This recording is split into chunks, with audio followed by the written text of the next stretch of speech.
सास ने गुस्से में बहू से कहा, अगर अपनी पूरी सैलरी नहीं दे सकती तो इस घर से निकल जाओ। लेकिन अगले ही पल बहू ने एक ऐसा सच बताया जिसे सुनकर पूरे घर के पैरों तले जमीन खिसक गई, क्योंकि जिस घर में उसे निकालने की बात हो रही थी वो घर असल में उसी के नाम था। आखिर क्या था वो सच जिसने पूरे परिवार को हिलाकर रख दिया? जानिए इस दिल छू लेने वाली कहानी में।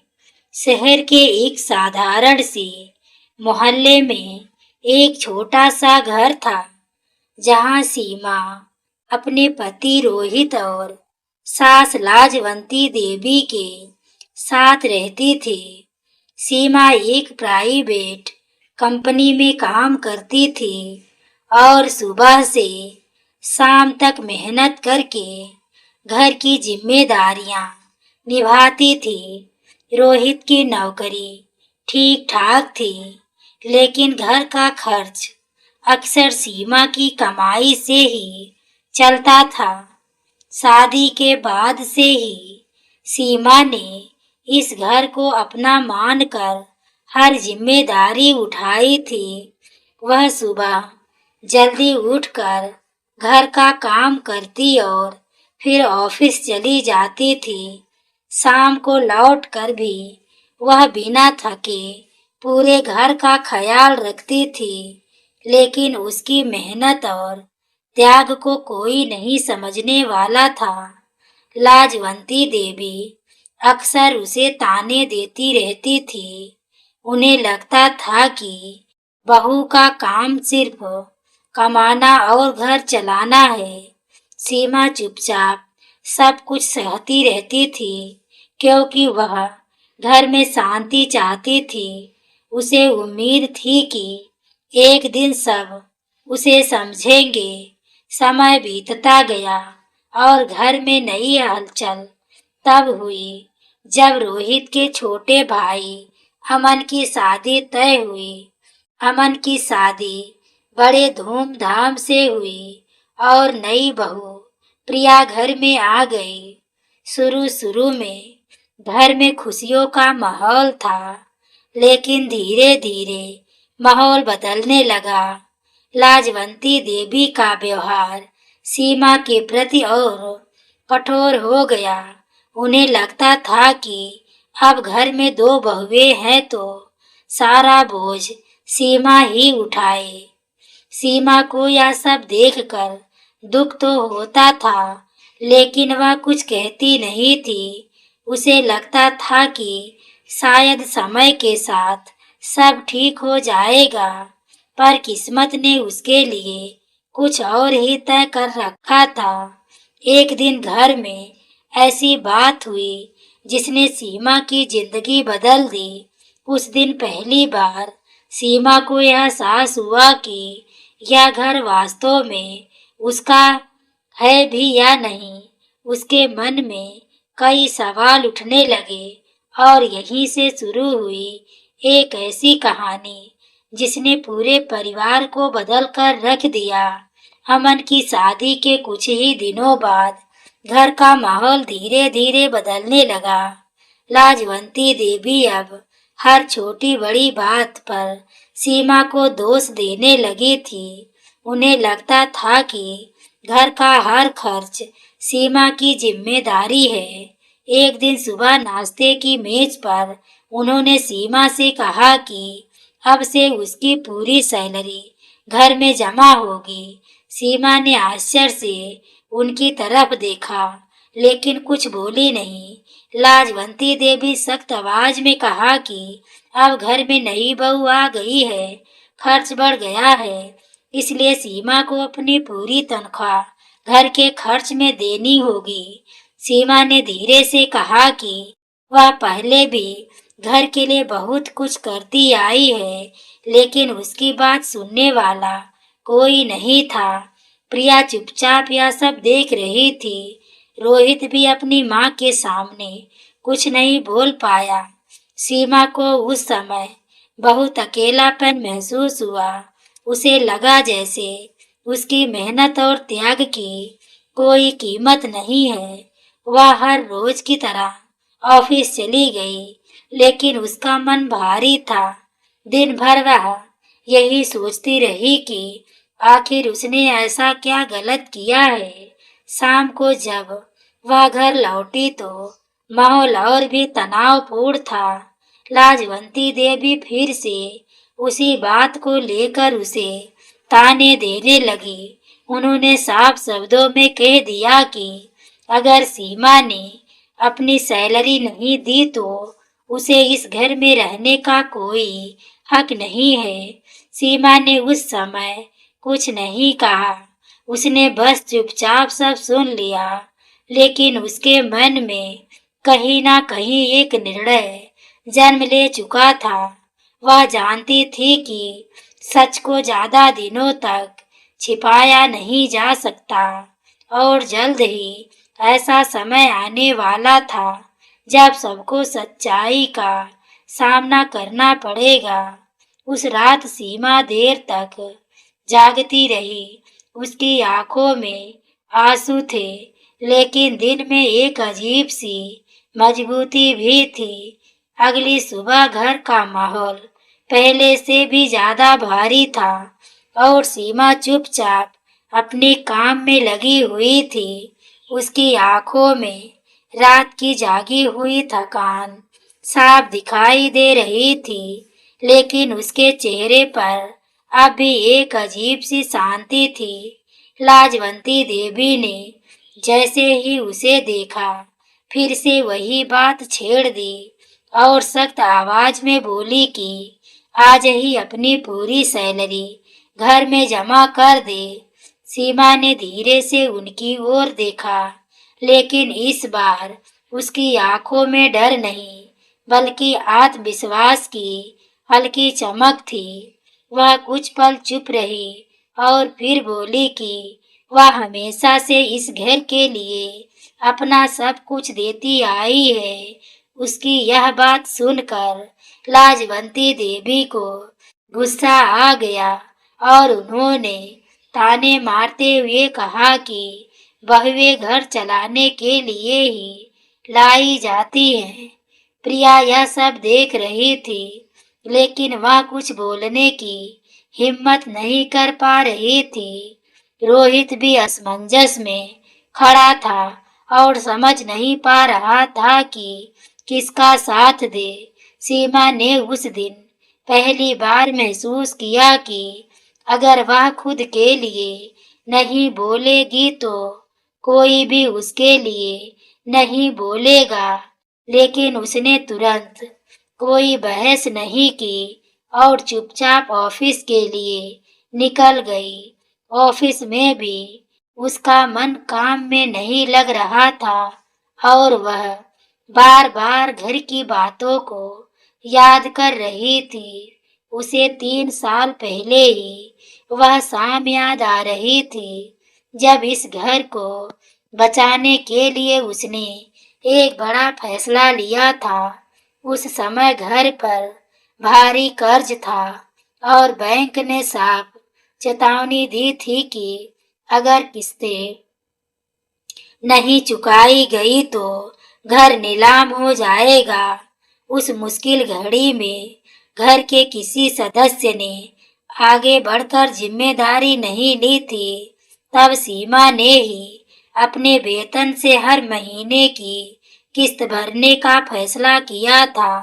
वह दिन रात मेहनत करती रही और धीरे धीरे उस कर्ज को खत्म करने में लगी रही, लेकिन उसने कभी किसी से इसका जिक्र नहीं किया, क्योंकि वह परिवार को टूटते हुए नहीं देखना चाहती थी।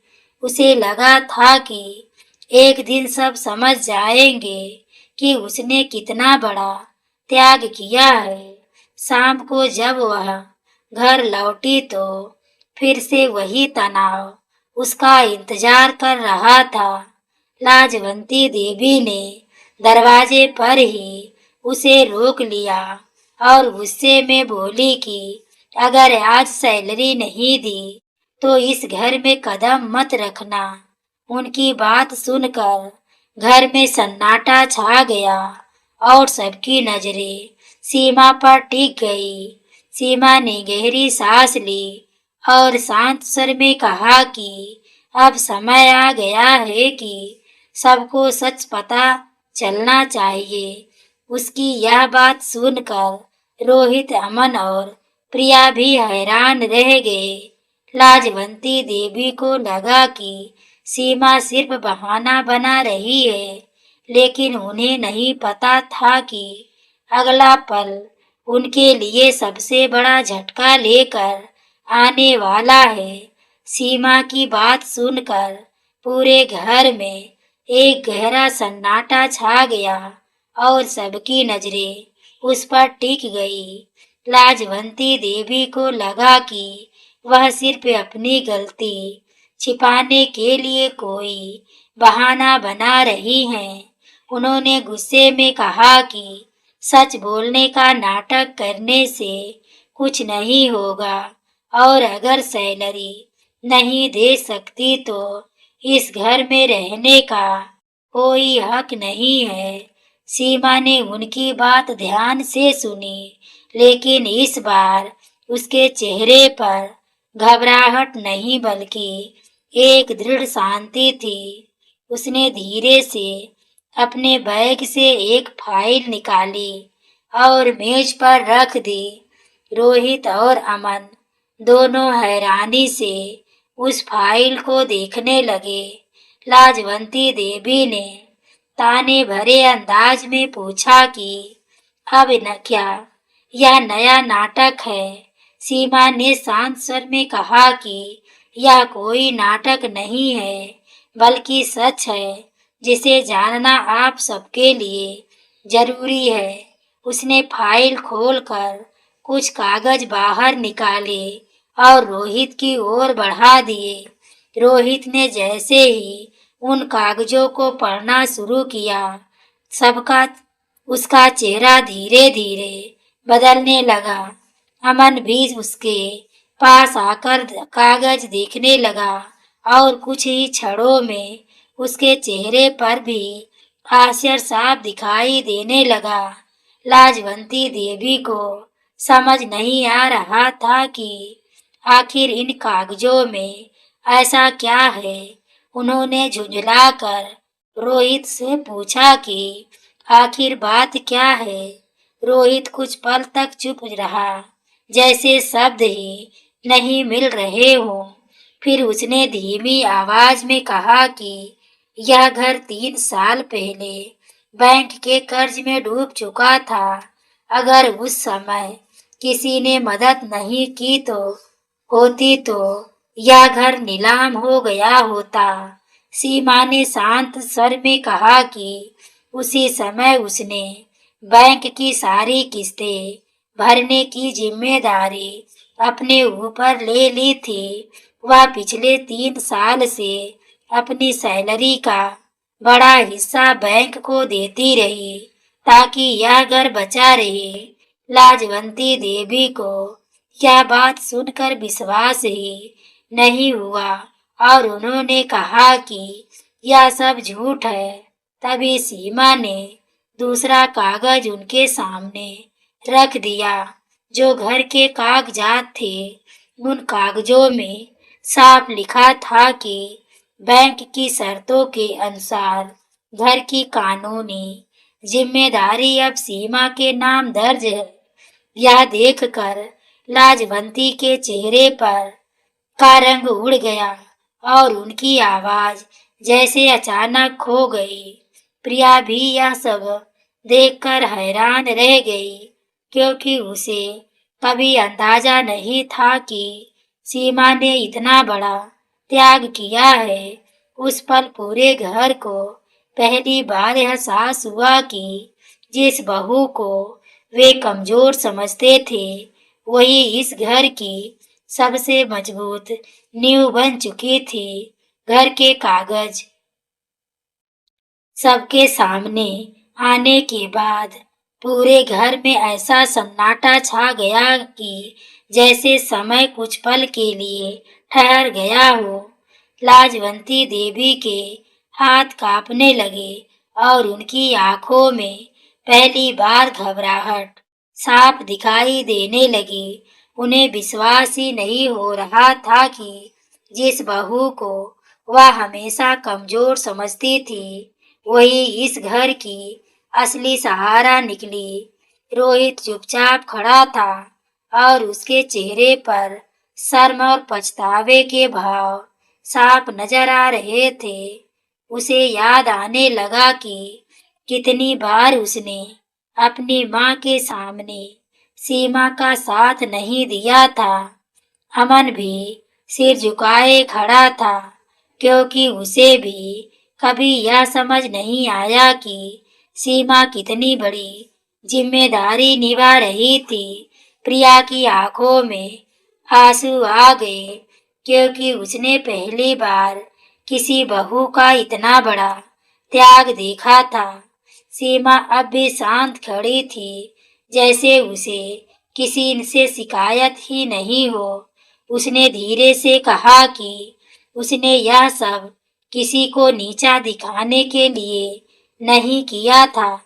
उसने सिर्फ इस घर को टूटने से बचाने के लिए अपनी जिम्मेदारी निभाई थी। 3 साल पहले जब बैंक का नोटिस आया था तब पूरे घर में डर का माहौल था। उस समय सबको लगा था कि अब यह घर हमेशा के लिए हाथ से निकल जाएगा। लेकिन सीमा ने चुपचाप बैंक जाकर सारी जिम्मेदारी अपने ऊपर ले ली थी। उसने अपनी छोटी छोटी खुशियों को त्याग दिया ताकि यह घर बचा रह सके। कई बार उसे अपनी जरूरतों को भी पीछे छोड़ना पड़ा था लेकिन उसने कभी किसी से शिकायत नहीं की क्योंकि उसे लगता था कि परिवार सबसे बड़ा होता है। आज जब उसे इस घर से निकालने की बात कही तो उसके दिल को गहरा दुख हुआ। उसे पहली बार लगा कि शायद उसकी मेहनत और त्याग की कोई कीमत नहीं है। रोहित धीरे धीरे उसके पास आया और धीमी आवाज में बोला कि उसे माफ कर दे। उसकी आंखों में सच्चा पछतावा साफ दिखाई दे रहा था। लाजवंती देवी भी अब बिल्कुल चुप थी क्योंकि उन्हें समझ नहीं आ रहा था कि क्या कहे। उनके मन में पहली बार यह एहसास हुआ कि उन्होंने अपनी बहू के साथ बहुत बड़ा अन्याय किया है। घर का माहौल पूरी तरह बदल चुका था और हर किसी के दिल में अपराध बोध की भारी भावना थी। लेकिन सीमा के मन में अब एक बड़ा फैसला आकार ले चुका था जो इस परिवार की दिशा हमेशा के लिए बदलने वाला था। उस रात घर में कोई भी ठीक से नहीं सो पाया और हर किसी के मन में अलग अलग विचार चल रहे थे। लाजवंती देवी अपने कमरे में बैठी देर तक सोचती रही और उन्हें अपने व्यवहार पर गहरा पछतावा हो रहा था। उन्हें याद आने लगा कि कितनी बार उन्होंने सीमा को बेवजह ताने दिए थे। सुबह जब सूरज की हल्की रोशनी आंगन में फैली तो घर का माहौल पहले जैसा नहीं था।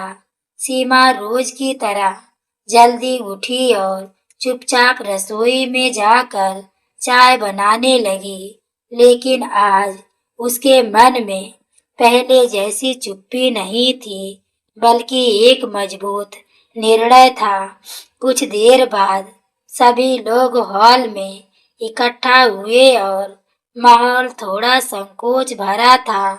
रोहित ने धीरे से सीमा के पास आकर उससे माफी मांगी और कहा कि वह उसके त्याग को कभी नहीं समझ ही पाया नहीं। अमन ने भी सिर झुकाकर अपनी गलती स्वीकार की और कहा कि उसने कभी बड़ी भाभी की जिम्मेदारियों को समझने की कोशिश नहीं की।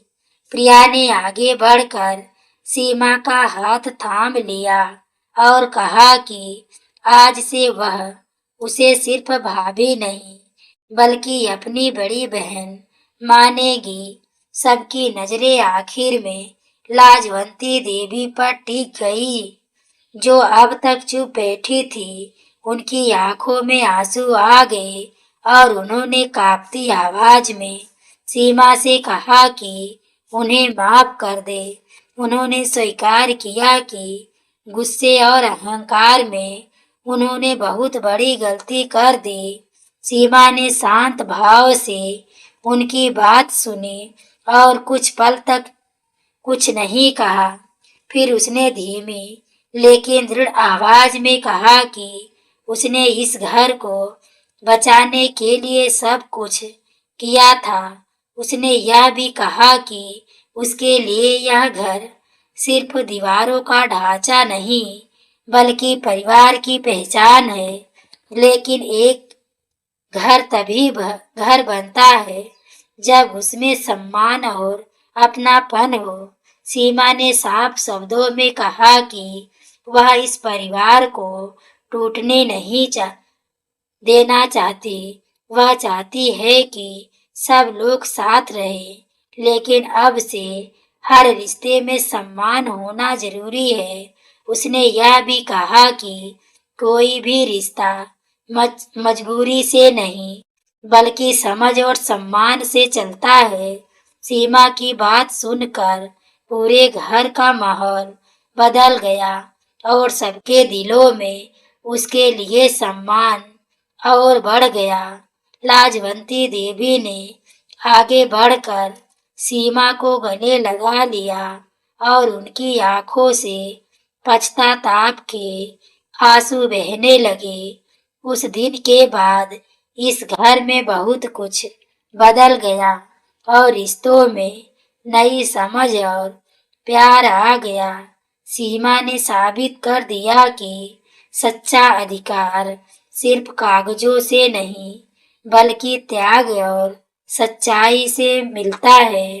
तो दोस्तों, आपको यह कहानी कैसी लगी? कमेंट में अपनी राय जरूर दें। कहानी अच्छी लगी हो तो वीडियो को लाइक शेयर हाइप करना ना भूलें। पूरी कहानी को सुनने के लिए आपको तहे दिल से धन्यवाद।